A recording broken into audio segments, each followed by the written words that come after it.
ఆంధ్రప్రదేశ్‌లో నారా చంద్రబాబు నేతృత్వంలోని కూటమి ప్రభుత్వం అధికారంలోకి వచ్చిన తర్వాత విద్యా వ్యవస్థపై మరింత దృష్టి సారించింది. స్కూళ్లలో విద్యతో పాటు విద్యార్థులకు కావాల్సిన సౌకర్యాలు, వసతులపై ఫోకస్ పెంచింది. ఇక రాష్ట్ర ఐటీ విద్యాశాఖ మంత్రిగా ఉన్న నారా లోకేష్ ప్రత్యేక శ్రద్ధ చూపిస్తున్నారు.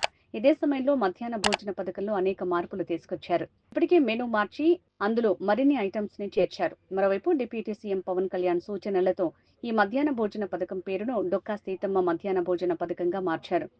ఇక తాజాగా ఈ డొక్కా సీతమ్మ మధ్యాహ్న భోజన పథకంలో కీలక మార్పులు తీసుకొచ్చారు. గురువారం సీఎం చంద్రబాబు నేతృత్వంలో ఏపీ మంత్రివర్గ సమావేశం జరిగింది. ఇందులో ఈ డొక్కా సీతమ్మ మధ్యాహ్న భోజన పథకానికి సంబంధించి కీలక మార్పులకు కేబినెట్ పచ్చజెండా ఊపింది. మధ్యాహ్న భోజన పథకంలో భాగంగా స్కూల్ విద్యార్థులకు ఇక నుంచి సన్నబియ్యం అందించాలని నిర్ణయించారు. అయితే ఈ మధ్యాహ్న భోజన పథకం మెనూలో తీసుకురావాల్సిన మార్పులను మంత్రి నారా లోకేష్ మంత్రివర్గానికి వివరించారు.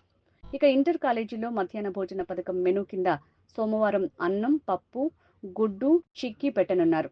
మంగళవారం రసం, రాగిజావ, బుధవారం రోజున వెజ్ పులావ్, ఆలు కుర్మా ఇస్తారు. గురువారం సాంబార్, రాగిజావ, కోడిగుడ్డు, కర్రీ అందిస్తారు. శుక్రవారం పులిహోర, గోంగూర ఇస్తారు. శనివారం రసం, పొంగల్, స్వీట్, వెజ్ కర్రీ అందిస్తారు.